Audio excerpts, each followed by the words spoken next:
Ô, gente querida, gente amiga do canal Paz e Bem. Eu sou Carla Pavão e no Paz e Bem de hoje eu queria contar uma experiência recente que eu tive. Eu estava no cinema com uma pessoa amiga e vi ligações da minha família, disse, olha, eu posso retornar ou é urgente? Disseram, não, retorne. E quando acabou a sessão de cinema, eu liguei e tinha mais ligações da minha família inteira, então eu vi que algo tinha acontecido. E quando liguei para uma dessas pessoas, ela estava chorosa e me avisou, que é a quem eu dedico esse Paz e Bem, que o meu primo, Antônio Cantelli Júnior, que nós chamávamos de Juninho, aos 46 anos, tinha desencarnado, né, por conta de um infarto. E deixado dois filhos, um já com 20 e poucos anos, um menino e uma menina de 13 anos. Então, e qual foi a experiência chocante? Obviamente que eu tinha planos de jantar, tudo, mas eu expliquei para a pessoa e fui embora, porque nessas horas a gente quer ficar próxima, né, da família, queria conversar com outras pessoas, enfim, ter essa troca bastante afetiva. Essa pessoa amiga, ela tem questões importantes emocionais, e eu não vou diagnosticar, não sou psiquiatra, mas é perceptível. E qual foi? E no dia seguinte me ligou muito brava para dizer que eu a abandonara, que eu tinha sido manipulada, enfim, ficou com raiva de tudo isso. Eu não estou contando isso para expor as pessoas nem para me vitimizar, muito pelo contrário. Eu entendi o problema da outra parte, mas como esse meu primo também era muito católico, eu fiquei pensando no aprendizado que eu tive nesta situação. E eu acho que foi um aprendizado que a gente pode dizer que é discernimento. Então, eu trouxe esse livro aqui, Terapeutas do Deserto, e eu queria começar contando, eu não sei se dá para eu contar as duas partes, o que o Leloup diz sobre discernimento, e depois tem o que o Boff argumenta a respeito do texto. Se eu não conseguir fazer os dois no mesmo, faz bem, eu faço em dois programas. Vamos ver o que, que eu consigo aí. Então, deixa eu só marcar aqui, que nós já falamos sobre isso. Ele vai dizer assim, Leloup, um Ginani, conhecedor de Deus, e um Prêmica, amante de Deus, caminhavam certa vez em uma floresta. Enquanto caminhavam, eles viram um tigre a uma certa distância. Disse Genani: não há razão para fugirmos, Deus Altíssimo certamente nos protegerá. Ao que replicou Prêmica ou Premica. Qualquer coisa me corrijam aí nos comentários, que eu não sei como diz. Não, irmão, vamos fugir. E aí ele disse: por que haveríamos de perturbar o Senhor por causa de algo que não podemos fazer com os nossos próprios esforços? Bhagavad Gita. Então, nós estamos falando de uma travessia de sombras, né? Que são esses momentos aí que eu vivi. E que certas experiências no luminoso, elas podem abrir o nosso ser finito para o infinito. Abrir no nosso cântaro ao espaço que vai preenchendo todas as coisas. E nós vimos que tem diferentes caminhos para essas experiências. Então, a questão do discernimento, ela passa por essas experiências que nos ocorrem e que podem conduzir, seja a um hospital psiquiátrico, quando a experiência é interpretada de uma forma redutora, seja um monastério, quando ela é interpretada de forma mística, mas que pode nos conservar no coração do mundo, se compreendida de forma iniciática, de uma maneira onde se trata de integrar essa experiência de abertura no cotidiano da nossa vida, fazendo de maneira grande as pequenas coisas, introduzindo a eternidade no tempo. Então, os critérios para a gente ter essa experiência luminosa, né? Que é essa experiência de estar acendido, de estar numa situação difícil, mas que de repente a gente encontra forças e encontra um caminho, né? Para fazer aquilo ser uma experiência pedagógica, né? Mais do que o luto, o sofrimento, mas algo que tenha sentido naquele momento. Então, quais são os critérios? Ele vai dizer que Garf Durkheim e os terapeutas de Alexandria nos indicam alguns pontos de referência. Aí ele vai dizer, seria bom saber também, em Francisco de Assis, quais eram esses pontos de referência, para que não estejamos na mistificação ou na ilusão. Então, o primeiro critério é que essas experiências são impossíveis de confundir com outras experiências, porque há nelas uma qualidade especial que não dá para ser esquecida, que é uma experiência de transformação. Tudo isso implica uma experiência de transformação. Então, se nós reconhecemos a árvore pelos seus frutos, uma experiência no luminoso é aquela que desencadeia uma transformação na nossa existência, no nosso olhar sobre o mundo, no nosso modo de agir para com os outros, para os próximos e os mais afastados. Se isso não ocorrer, a experiência pode ser maravilhosa, mas ela não é transformadora e não é luminosa. Eu sempre digo que essa experiência luminosa eu encontrei quando eu fiz a pós em pedagogia espírita com a Dora, nos 2 anos que estudei, porque realmente transformaram o meu olhar, a minha vida e muito daquilo que eu pensava. Então, agora, inclusive, é época de matrícula, quem quiser totalmente online, gente, eu posso dar esse testemunho aqui. Mas voltando ao texto. Portanto, o critério de uma experiência autêntica é essa, da transformação da nossa existência, que isso se desencadeia com bastante humildade e nós procuramos compreender o que aconteceu.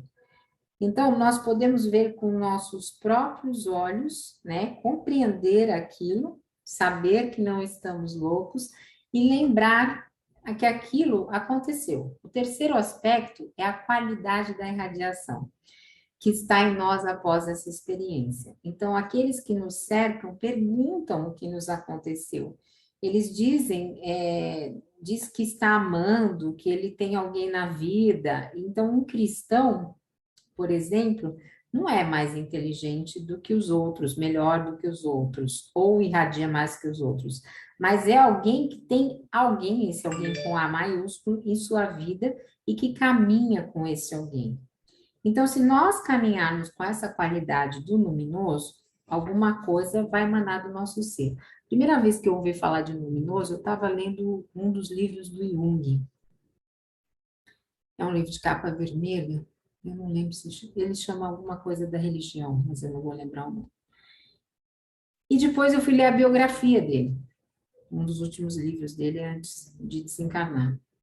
E lá ele narra uma experiência luminosa quando ele está indo para um trem, eu não lembro a cidade, mas uma cidade muito feia, chuvosa, e os amigos estão lá e de repente ele passa a sentir aquele lugar feio, aquele ambiente frio, aquele mundo hostil que ele estava adentrando, mas ele passa a sentir uma paz enorme dentro dele, quase que uma alegria. E ele se transforma a partir daí. Então, talvez seja isso que o Leloup está dizendo para a gente. A gente se transforma a partir, inclusive, do sofrimento, né?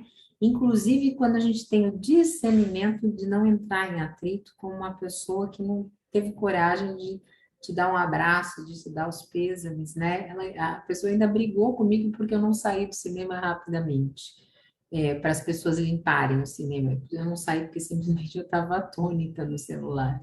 Então, esse discernimento, ele causa uma experiência dentro da gente que a gente pode transformar várias coisas, inclusive se permitir a não ter raiva do outro, né? E isso foi bastante importante para mim.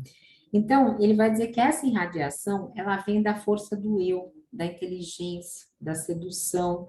Então, cada vez que essa pessoa diz não sou eu, elas lembrarão da palavra de João Batista.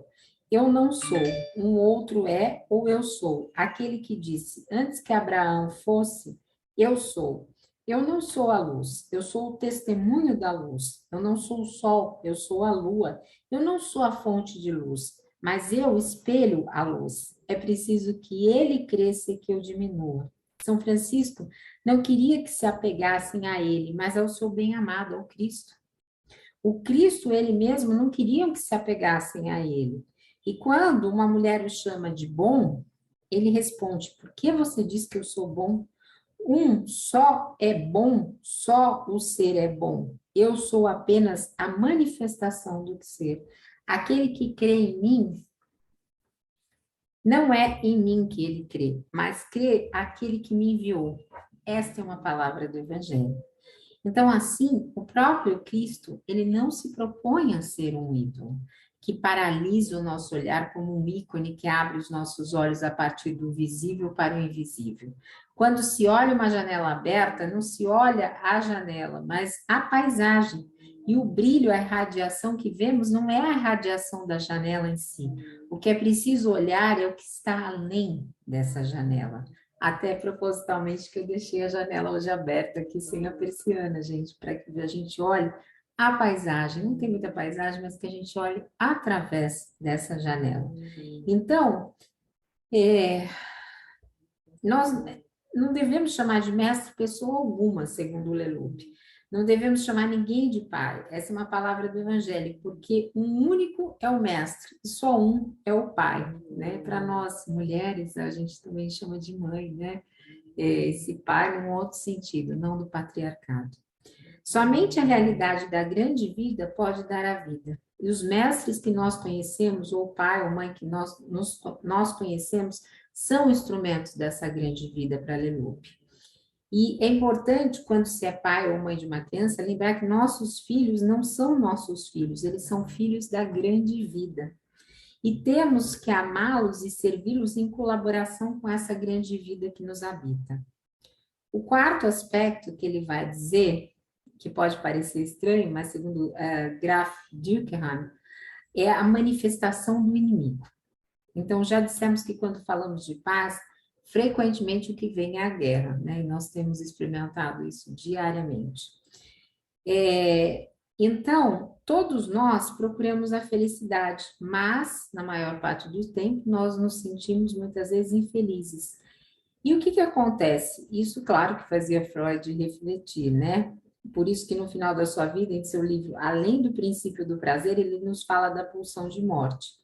Quer dizer que além do nosso desejo de sermos felizes, da paz, que é um desejo consciente, existe em nós um impulso inconsciente que destrói aspirações mais belas.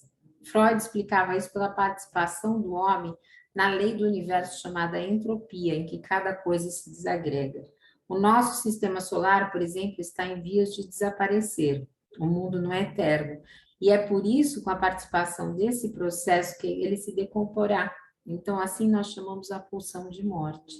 Mas existe também uma intervenção sincrônica de algo que vem supor a luz que viemos a descobrir, como se cada coisa que nos é dada atraísse um obstáculo. Vocês podem notar isso nas pequenas coisas. O dia que vocês decidem ter um tempinho para a meditação, para o silêncio, a não ação, para o desenvolvimento dessa dimensão do feminino que nós evocamos, o telefone não para de tocar. Agora não é o telefone, é o e-mail e o WhatsApp, né? Aparece toda espécie de aborrecimento dentro de casa. Portanto, é preciso notar muito bem que essa presença do obstáculo, que a palavra hebraica é shatan, na tradição dos antigos terapeutas, não temos que temer o shatan, não temos que ter medo do obstáculo, porque ele é o sinal de que estamos no bom caminho. Este obstáculo vai ser uma ocasião de desenvolvimento, nossa força, uma ocasião de desenvolver a nossa consciência. Os padres do deserto tinham uma visão positiva do negativo que pode nos acontecer. Isso não quer dizer que o negativo é bom, que é um bem, mas quer dizer que podemos fazer alguma coisa dele e que o obstáculo, que é a manifestação do inimigo, é uma ocasião para alargar o nosso coração e a nossa consciência. Na pedagogia espírita, junto com a Dora, a gente chama sempre de experiência pedagógica, né? Uma experiência de educação, de aprendizado. Portanto, aquele que vive uma experiência no luminoso não deve ficar surpreso se no seu caminho algumas vezes se apresentam obstáculos. Como nós temos os obstáculos, né? Gente, desculpe, eu esqueci de fechar aqui. Tá toda hora alguém me apitando aqui, deixa eu pôr no mudo. Assim fica mais fácil. Aí ele vai dizer: o quinto critério do luminoso é o nascimento de uma nova consciência e a prática de uma nova ética. Eu considero esse um dos principais aspectos, né? Porque a inconsciência infantil não é a consciência da criança, mas ela é caracterizada pelo medo da punição e o desejo de recompensa, que talvez fosse isso que essa pessoa amiga esperasse, né? Ela esperasse isso.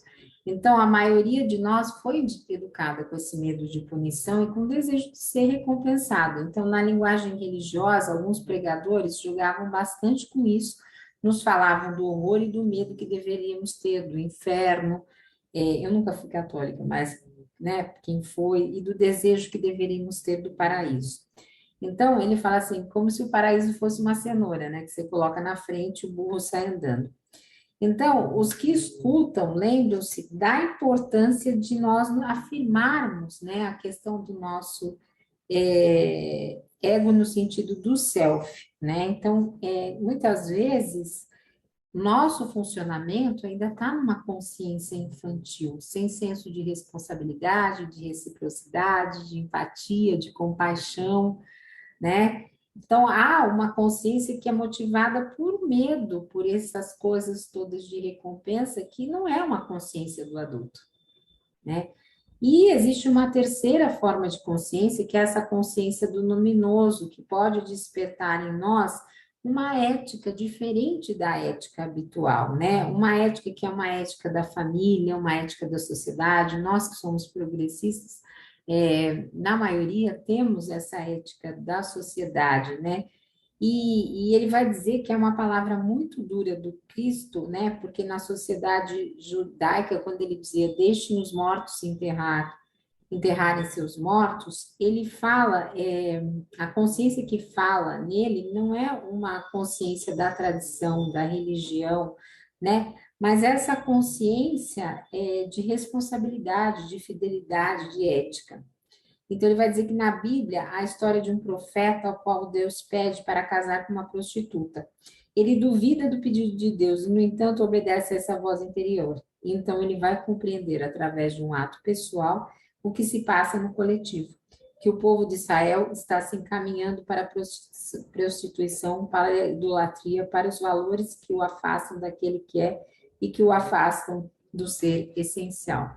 Talvez, e curiosamente, eu não vou dizer qual é o padre, mas eu sonhei essa semana que um padre me pedia em namoro, né? E aí eu ainda achei engraçado, né? Porque eu dizia, padre, mas eu não posso te namorar.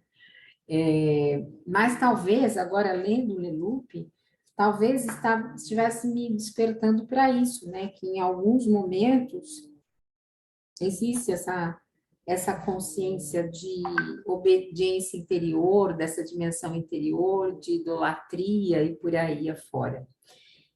Então, esse discernimento da consciência verdadeira é de uma boa consciência, né? Mas não no sentido de bom e mal, mas é uma consciência de um homem que é adaptado à sociedade. E este homem que é adaptado à sociedade, ele tem uma experiência, quer dizer, assim, falei um pouco errado, deixa eu começar de novo. O homem normal, ele tem uma consciência de um homem adaptado à sociedade, né? Que está tudo ali dentro das regrinhas, ele obedece, ele é treinado para isso dentro da escola, né? Eu fui treinada para isso. Mas ele acaba mentindo para si mesmo.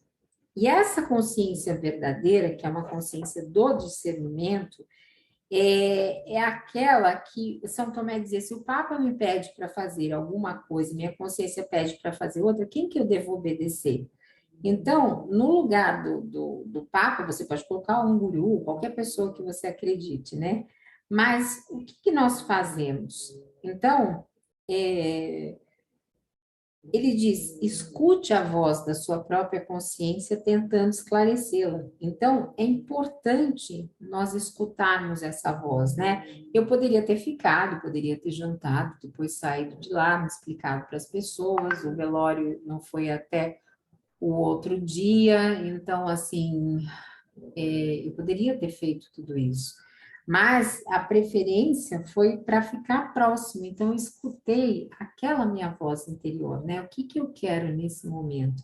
O que que eu gostaria? Eu gostaria de falar com as minhas pessoas próximas, com privacidade, trocar experiências, ver como elas estão. Então, foi isso que foi muito importante, porque eu não gerei uma desarmonia dentro de mim, né, num nível superficial de hipocrisia, dizendo, ah, não, vou ficar, depois, que pode ter uma patologia, até quando a gente vai gerando isso todas as vezes, né, podemos depois gerar uma patologia. Então, nós não nos enganamos, nós não mentimos a nós mesmos.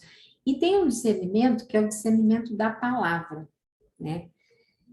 Então, esse discernimento da palavra pode até surgir no nosso inconsciente pessoal, né? Ou também no nosso inconsciente coletivo, ou no nosso inconsciente angelical, que é, que é algo luminoso, transpessoal.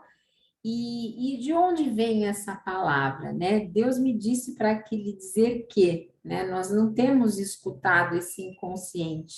Então, ele vai citar aqui uma passagem do Alcorão, Lenupe. Ele vai dizer assim: quando Alá pede ao homem para bater em sua mulher, será que é Deus mesmo que pede isso? Ou será algo no inconsciente de Maomé, algo que pertence à sua cultura em um dado momento?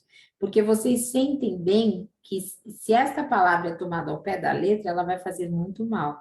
E com uma boa consciência se pode destruir alguém. Este é um drama contemporâneo que eu encontrei muitas vezes.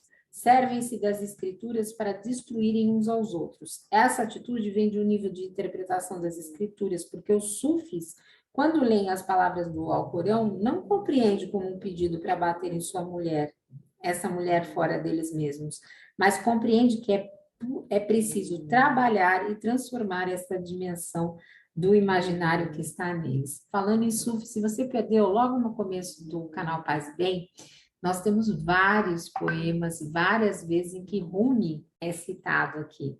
Inclusive, eu estive apresentando o Congresso Internacional de Leitura do Observatório do Livro e da Leitura, e lá nós mencionamos Rumi, inclusive ao falar da leitura mística. Então, só que já não está mais disponível, os vídeos não estão mais disponíveis.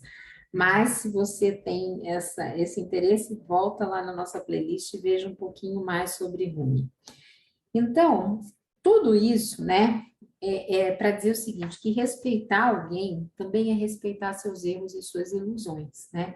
A ilusão de que eu deixei uma pessoa porque eu não quis ficar com ela, porque eu fui atender, eu fui em socorro de outros familiares. É uma ilusão que foi criada e precisa ser respeitada, por mais que eu quisesse ser acolhida naquele momento. Então, ter bastante amor é preciso também para dizer a verdade, dizer, olha, eu não vou ficar com você porque neste momento eu tenho essa determinação que é muito importante para mim de ficar com as outras pessoas, né? Então,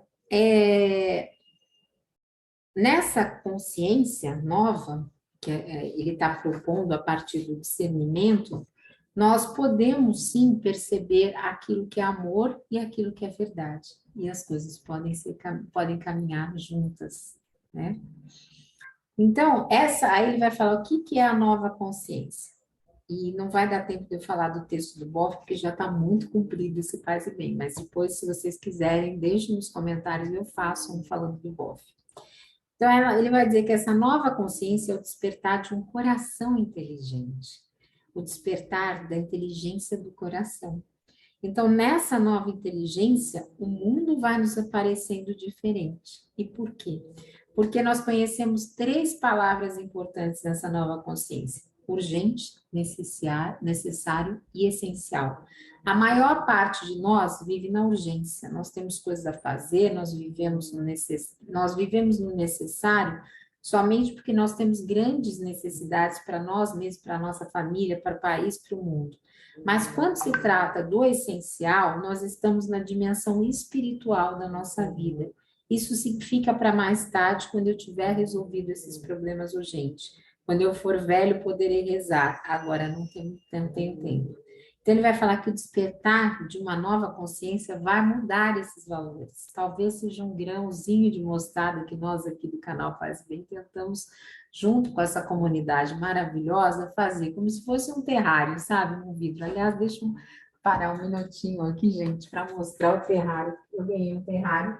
Meu filho, né, que é um artista nato, montou para mim. Deixa eu só pôr o dedo aqui na empresa só para fazer propaganda. Então, olha que lindo o terrário. Então, é isso, né? Talvez o, o Leloup esteja nos dizendo, né? Que assim que nós nos damos ao essencial, que nós damos tempo para a eternidade, que nós damos, e tudo isso vai nos dando mais força para executar aquilo que é urgente e necessário. Mas para isso, precisa despertar essa nova consciência em nós, né? Nós precisamos, de alguma forma, ter condições de olharmos para tudo isso e de termos vontade de nos entregarmos a essa nova dimensão. Ele fala assim, aí ele fala aqui do texto, né, que o Leonardo Boff vai evocar São Francisco para explicar sobre essa nova consciência, sobre a questão do discernimento. Deixa eu ver aqui quantas páginas, deixe-me ver quantas páginas são para ver, não dá, gente, é muito, muito, muito, muito grande o texto do Boff, vai ficar para outra vez. Deixe nos comentários se você quer que eu continue.